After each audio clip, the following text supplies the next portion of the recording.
Hello you guys and welcome back to the channel. My name is Salah. Please don't forget to subscribe, comment, like, and of course do make sure that you do share this video.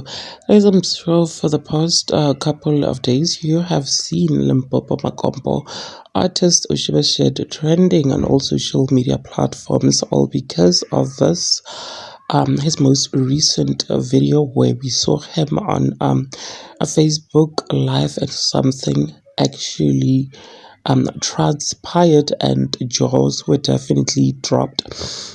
Now Shebeshet was sitting on a couch and doing a live, and when he woke, he stood up.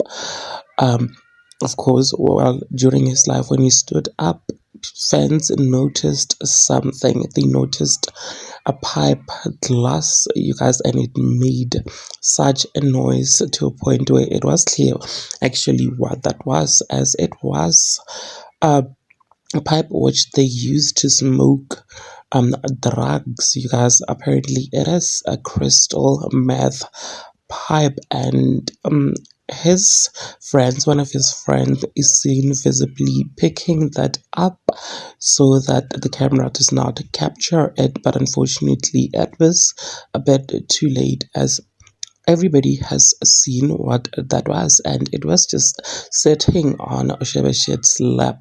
People were saying that this is clear that Oshebeshit actually smokes these substances, you guys. People were actually sharing their disappointment, while others were saying no, we were not disappointed at all, because his actions all along proved that this person has been under some sort of influence, because as a normal human being you don't just go around beating up people like this guy has, you guys. What do you think about this whole situation? Please do engage your thoughts with me in the comment section down below, and also make sure that you do subscribe so that you do not have to miss out whenever I try to upload a new video.